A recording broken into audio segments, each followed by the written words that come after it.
4 o'clock in the morning. I just left this studio. Here we are in Harlem. Everybody's here but the police, and they'll be here any minute. It's high time. So catch the song. Here it is.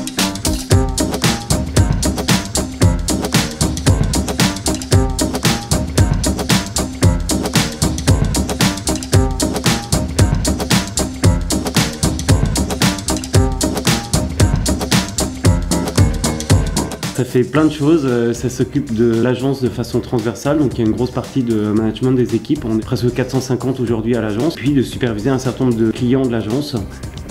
Et je m'occupe très particulièrement du contre-renault pour le monde entier. Il y a encore pas si longtemps que ça, on faisait beaucoup de pubs classiques sur des médias classiques, donc de la télé, de la radio, de l'affichage, de la presse, du cinéma. Et aujourd'hui, la proportion du digital va crescendo et que ça nécessite une transformation en profondeur du métier qu'on fait, de la façon de penser, de la façon de travailler. Ça a une implication énorme en termes de recrutement aussi, puisque les profils qu'on recrute aujourd'hui viennent essentiellement du secteur digital.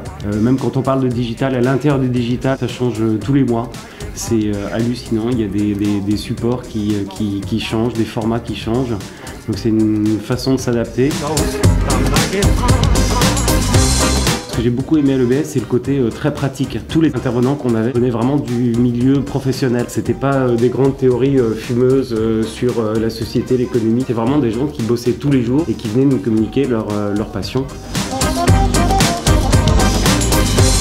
La troisième année qui a été absolument fantastique. J'avais fait 6 mois en Allemagne et 6 mois en Angleterre. Souvenir vraiment incroyable parce que du coup on est en immersion complète dans les pays. Et ça c'est un souvenir absolument incroyable. Et en plus on y noue des amitiés vraiment fortes. C'est-à-dire que je suis encore très copain avec plein de gens de cette époque-là. C'est un des trucs qui m'avait beaucoup marqué à l'EBS. Il y a un intervenant qui était venu nous voir en nous disant mais finalement quand vous êtes vendeur, vous avez peut-être 10 minutes, un quart d'heure pour vendre une encyclopédie ou un aspirateur ou que sais-je, mais vous êtes en face d'une personne et vous lui vendez le truc. Là, dans la pub, en fait, ce qui est absolument génial, c'est que vous avez un format de temps qui est hyper compacté. Vous avez peut-être 15 secondes, 20 secondes, allez, 30 secondes dans le meilleur des cas, et vous parlez à des millions de personnes d'un coup, et vous devez les convaincre dans un laps de temps hyper réduit. Et ça, j'avoue que ça m'avait vraiment séduit à l'époque, et ça me séduit toujours aujourd'hui, parce que je suis toujours content de me lever le matin pour faire ce métier-là.